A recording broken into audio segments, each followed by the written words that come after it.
안녕하십니까. 평등 세상, 대동 세상, 함께 살아가는 세상을 꿈꾸는 까라TV입니다. 까라TV는 소외받는 자, 힘없는 약자와 함께할 것입니다.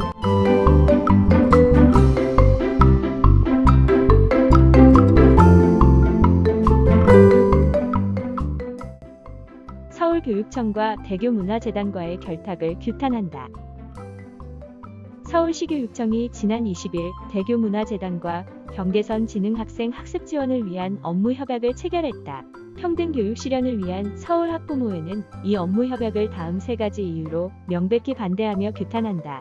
첫째, 학습지 사업을 하는 대교라는 특정 사교육업체가 사실상 지배하고 있는 대교문화재단의 영업이익을 보장해주는 불공정 행위이다. 둘째, 공교육이 감당해야 하고 감당할 수 있는 경계선 지능 학생 학습 지원을 사교육업체에 넘기는 행위는 고양이에게 생선 가게를 맡기는 격으로 공교육이 견지해야 할 교육의 공공성이 실종될 것이 불보듯 뻔하다.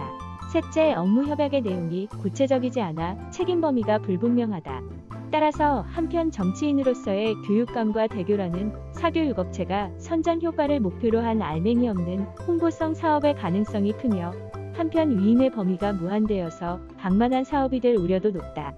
경계선 지능학생이란 지능검사 결과 IQ 71에서 84에 해당하는 학습 발달이 느린 학생들을 말한다. 대교문화재단이 경계선 지능학생 학습 지원을 맡아야 할 뚜렷한 이유는 하나도 제시되지 않았다. 분명한 것은 대교문화재단은 학습지 사업을 하는 사교육업체인 대교라는 영리업체가 지배력을 행사하고 있는 재단이라는 것이다. 왜 대교문화재단이어야 하는가? 대교문화재단이 경계선 지능 학생 학습 지원을 할 수 있는 영향과 조건에 대한 어떤 검증 절차가 있었는가? 업무 협약의 양 당사자가 스스로 밝힌 바도 없거니와 인터넷상에서 확인한 바로는 서울시의 2020년 2월 경계선 지능학생 지원 사업에 부분적으로 참여한 것 외에 어떤 전문적인 역량도 확인되지 않는다. 더 심각한 것은 서울교육의 책임을 가진 공기관인 서울교육청의 진지한 논의 과정이 보이지 않는다는 것이다. 이번 업무 협약에 이르기까지 경계선 지능학생 학습 지원을 위한 서울시교육청의 종합적인 어떤 계획도 확인되지 않는다. 서울교육을 담당하고 있는 교사들은 물론 학생, 학부모 심지어는 서울시 의회 등도 사전에 이와 관련하여 진지하게 검토, 연구, 논의 과정에 참여한 바가 전혀 없다.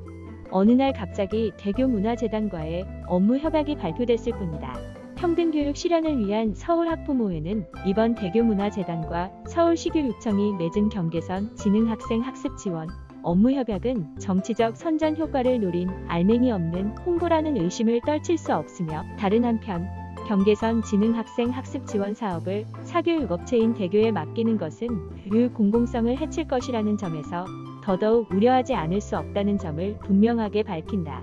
평등교육 실현을 위한 서울학부모회는 서울시교육청과 대교문화재단이라는 사교육업체와의 업무 협약은 특정 업체의 이익을 보장하는 불공정한 거래 행위라는 점을 경고한다. 특히 서울시교육청이 업무 협약을 체결한 대교문화재단은 문용민 전 서울시교육감이 이사장으로 있는 재단이라는 점에서 공공기관 퇴직자 전관예우 사기업 임원에 의한 불법 로비의 개연성도 의심된다. 특정 사교육 업체 등과의 업무 협약은 특정 사교육 업체에 대한 특혜가 될 가능성이 높다.